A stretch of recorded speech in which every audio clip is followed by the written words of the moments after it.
Suite à un sondage que j'ai réalisé sur ma chaîne il y a quelques jours, 80% des fans ont voté l'Angleterre. L'équipe bienvenue sur Legacy United. Donc vous l'aurez compris, aujourd'hui on fait l'épisode 5 du bazar. Et la majorité d'entre vous a voté l'Angleterre. Donc ce sera le bazar en Angleterre. Sur ce, n'hésitez pas à vous abonner, à liker, à commenter. Ça fait toujours plaisir, non seulement pour le soutien de la chaîne, mais aussi vous me donnez beaucoup de force. Sur ce, bon visionnage à vous.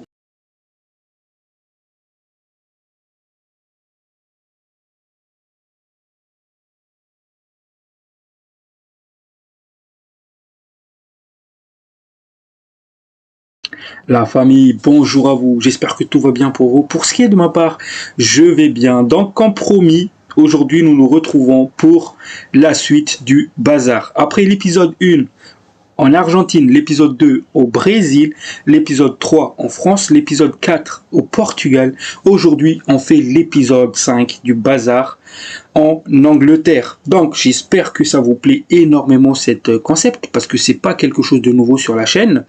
Pour ce qui est de ma part, je prends un énorme plaisir en fait à faire cette vidéo de bazar. J'adore le concept. Donc, j'espère aussi que c'est votre cas à vous. Donc, voilà. Sur ce, on va direct commencer sur le number 1 sur cette liste. Donc, premier joueur sur la liste, Jobe Bellingham, le petit frère de Jude Bellingham, joueur de Real Madrid. Mais cette fois-ci, Jobe Bellingham, il joue à Sunderland, Championship anglaise. C'est un joueur âgé de 19 ans, nationalité anglaise. Il fait quand même 1m91, donc c'est un joueur qui est assez grand, c'est un gros bébé. C'est un joueur qui a déjà le physique pour s'imposer au haut niveau. Comme je l'ai dit, c'est un joueur qui joue au milieu. D'ailleurs, c'est un milieu polyvalent parce que sa position principale, ça reste le milieu central. Mais il est capable de jouer milieu offensif ou bien numéro 6. Donc, au final, il est comme son grand frère. C'est un joueur qui est capable de jouer un peu partout dans le milieu de terrain. Donc voilà, pour ce qui est de ses statistiques cette saison, en 38 matchs de Championship, il a marqué 4 buts et délivré 3 passes décisives. Donc pour un milieu def ou bien un 8, c'est plutôt un bon stat. Mais ce qui lui manque, c'est de confirmer au haut niveau. Encore une fois les gars, c'est une pépite. Une pépite qui est fortement surveillée par Manchester United. Mais il y a encore des domaines dans lesquels il faut qu'il progresse. Donc, concernant le style de jeu de Jobe Bellingham, c'est un joueur qui se repose sur une palette technique. C'est-à-dire, c'est un joueur qui est technique, qui a une technique solide, parce qu'il est tellement technique, ce gamin-là. Après aussi, c'est un joueur qui donne beaucoup d'énergie dans les pressings. C'est un joueur qui va mouiller le maillot. C'est un joueur qui va amener beaucoup de courses. Donc c'est un profil qui intègre parfaitement dans ce style de jeu de Ruben Amorim. C'est un style que moi j'adore. Un joueur qui se donne beaucoup dans les pressings, dans les récupérations de ballons, sachant qu'il a une palette technique derrière pour combler. Franchement, c'est une pépite. Là où il faut qu'il s'améliore, le joueur, c'est dans les dernières carrés du terrain, c'est-à-dire dans la zone de vérité. Parfois, il manque de lucidité. S'il arrive à corriger cette faiblesse, ça pourrait devenir d'ici 2-3 ans un monstre. Donc, pour ce qui est de l'intérêt de Manchester United, c'est que l'intérêt existe bel et bien. Et Manchester United souhaite passer à l'attaque dès le mercato estival. Déjà, on a entendu parler du joueur pendant le mercato hivernal, mais il souhaite passer à l'action pendant ce mercato estival. Là, on parle plutôt d'une somme avoisinant les 35 millions d'euros, sachant que le joueur, selon Transfermarkt, était estimé à 22 millions d'euros. C'est pas une somme si déconnante que cela, sachant que là, on parle d'un diamant à polir, mais un diamant qui possède beaucoup de palettes techniques. Un joueur qui pourrait faire du bien dans ce milieu de terrain, un joueur qui va rentrer dans la rotation, un joueur qui est agressif. Parce que ce que je reproche un peu à Mainoo, par exemple, dans le milieu de terrain, c'est qu'il n'a pas beaucoup d'agressivité. Alors que lui, il va apporter cette côté agressive. Donc voilà, c'est une pépite, les gars. Il faut foncer là-dessus. Donc, deuxième joueur sur la liste, c'est Tyler Dibling, le joueur des Saints, âgé de 19 ans, nationalité anglaise, 1m78 la taille. C'est un ailier droit qui est très très polyvalent. Et aussi, le joueur, il est estimé environ à 25 millions d'euros selon Transfermarkt. Mais vous allez voir juste après que c'est pas la somme demandée par Southampton. Southampton qui est beaucoup trop gourmand, je trouve. Donc, comme je l'ai dit tout à l'heure, c'est un joueur polyvalent parce qu'il est capable de jouer ailier droit, qui est sa position principale. Il est capable de jouer avant-centre, il est capable de jouer 10, mais aussi il est capable de jouer en tant que numéro 8 ou bien en tant que piston. Donc c'est vraiment un joueur polyvalent et qui peut matcher dans le style de jeu de Ruben Amorim, dans le système de jeu. Donc, concernant ses statistiques cette saison, là on parle là de 29 matchs de Première Ligue pour un petit jeune de 19 ans. 29 matchs de Première Ligue pour 2 buts et une passe décisive. Ok, il est jeune, mais il a quand même disputé beaucoup de matchs en Première Ligue. Comme quoi, si t'es bon, tu joues. Ne me parle pas d'âge. Si t'es bon, tu joues. Selon Kylian Mbappé. Donc voilà, pour ce qui est du style de jeu du joueur. Donc, comme Jobé Bellingham tout à l'heure, Dibling est un milieu de terrain avec une palette technique solide. C'est-à-dire, c'est un joueur qui sait sortir la balle proprement. C'est un joueur aussi dribbleur. D'ailleurs, il adore le dribble. Il adore provoquer. Donc, c'est un style qui me plaît énormément, ce profil fou, cette fougue de jeunesse et cette manière de faire des différences individuelles. Parce que, par exemple, on avait Anthony qu'on a recruté pour cela, pour amener cette côté dribble, cette côté provocation, mais au final, à son arrivée à Manchester United, il faisait quoi? Il n'y avait pas réellement de provocation. Il provoquait pas beaucoup de dribble. Il faisait sa course, il revient sur son pied gauche, et là il tente un enroulé et il le faisait systématiquement, il alternait pas sa palette et du coup au bout d'un certain temps les défenseurs adverses commençaient à comprendre le problème de Anthony. Mais là on parle là d'un joueur qui est capable de dribbler pied gauche, pied droit, qui est capable d'amener beaucoup de palettes pour éliminer un joueur. C'est un joueur technique, c'est un joueur dribbleur. Et ça, c'est un profil que j'adore. Et aussi, c'est un joueur, comme Jobé Bellingham tout à l'heure, c'est un joueur qui possède un grand vision de jeu. Et ça, c'est quelque chose qui manque côté Manchester United cette saison. Des joueurs avec des key-foot. Niveau key-foot, Tyler Dibling, il possède vraiment un très très grand key-foot. Donc, c'est un joueur qui pourra nous faire plaisir. Il possède une vision de jeu aiguisée, une capacité à lire le jeu qui dépasse son jeune âge. Son habilité à distribuer le ballon et à trouver les espaces dans les situations complexes témoigne de sa maturité footballistique. Et là, on parle là d'un vrai talent, les gars. C'est un talent qui va apporter beaucoup de changements côté Manchester United. Mais encore une fois, il faut bien encadrer ces petits jeunes-là. Parce que si on l'encadre mal, bah, il pourrait évoluer en pire. Mais avec un bon encadrage, un bon entourage, un bon groupe, ce joueur-là, il va prendre en maturité, il va se développer et d'ici 2 ans, ça va être un monstre. Tout simplement. Donc, c'est une belle révélation de la Première Ligue cette saison. Donc, Dibling est une étoile montante du football anglaise. Et aussi, grâce à tout cela, les Saints a réévalué le joueur. Aujourd'hui, les Saints estiment Tyler Dibling à 100 millions d'euros. Maintenant, est-ce que Manchester United va vraiment mettre les 100 millions d'euros parce que l'intérêt des Red Devils est bel et bien là?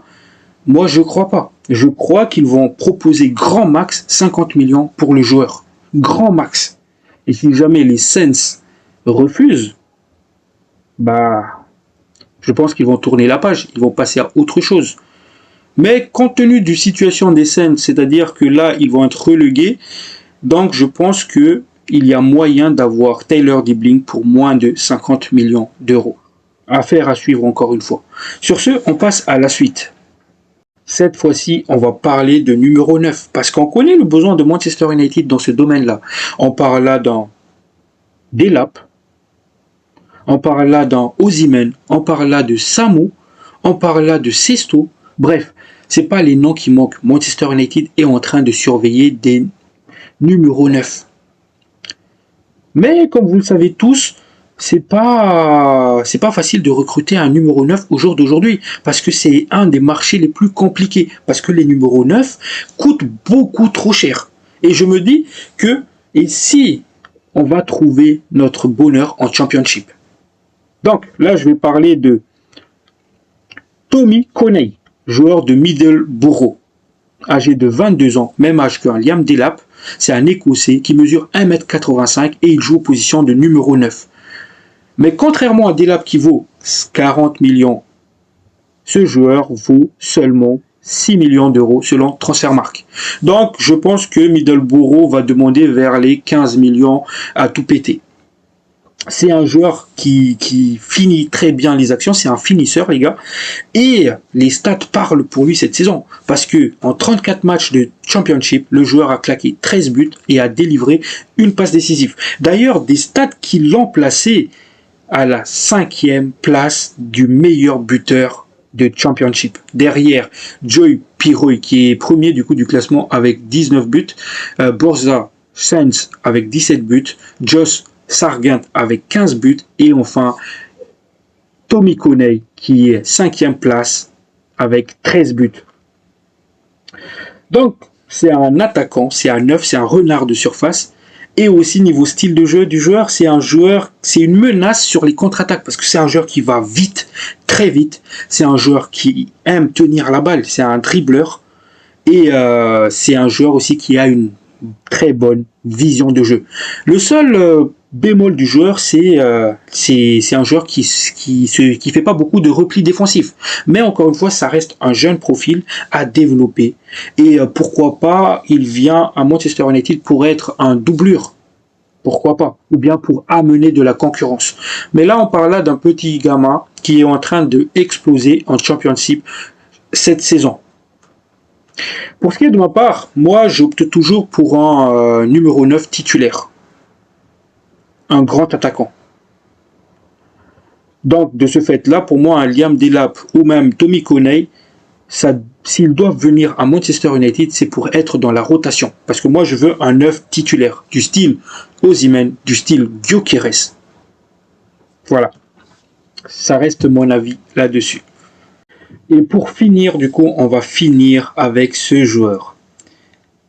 Tom Feloy. Un joueur de West Brom, en Championship aussi, âgé de 21 ans, anglais. Il mesure 1m83 et c'est un joueur polyvalent du côté droit. C'est-à-dire c'est un joueur capable de jouer milieu droit, ailier droit ou bien arrière droit. Donc c'est clairement un joueur qui est capable de jouer en tant que piston droit sur le style de jeu de Ruben Amorim. Et c'est un poste clairement où on manque de joueurs créatifs, des joueurs qui ont une bonne capacité de centre.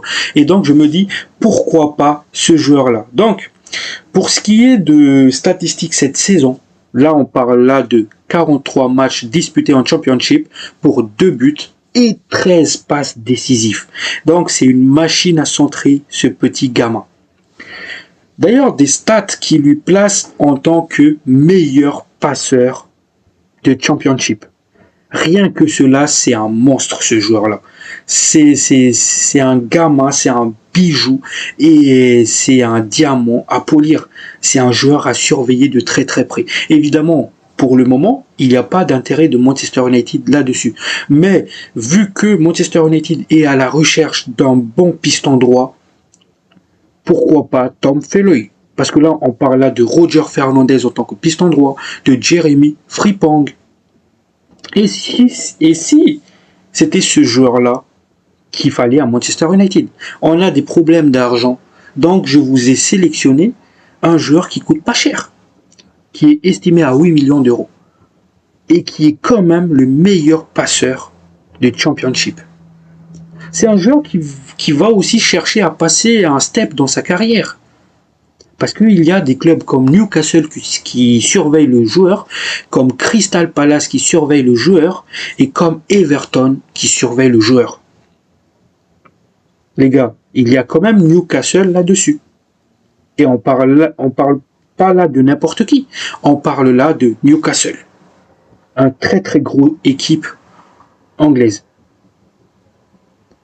Donc pourquoi pas se jeter sur cette pépite-là?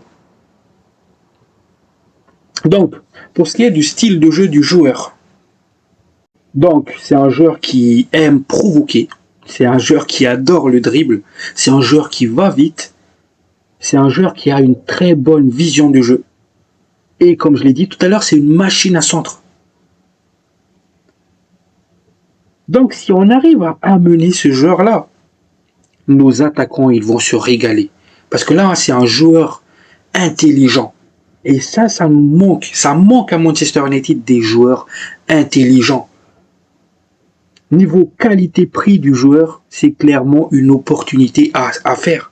Et moi, ça m'étonne même pas. Ça m'étonnerait même pas de voir un Manchester United logner sur le joueur, le surveiller ou même l'acheter pendant cette mercato estivale. Mais pour cela, la concurrence, elle est rude. Parce que j'ai vu aussi une rumeur circuler comme quoi Liverpool est en train de surveiller ce joueur-là parce qu'il a besoin de renouveler ses latéraux. Donc voilà, il n'y a que des gros noms qui surveillent ce joueur-là. Pour le moment, j'ai pas vu Manchester United le surveiller, mais je pense que ça va venir parce que là, c'est un très très bon gamin. Donc si ça vous a plu, n'hésitez pas à me faire des retours dans les commentaires.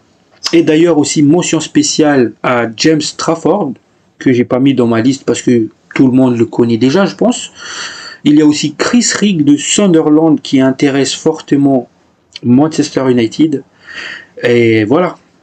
Donc la famille, n'hésitez pas à vous abonner, à liker, à commenter. Ça fait toujours plaisir. Sur ce, prenez soin de vous. La paix sur vous.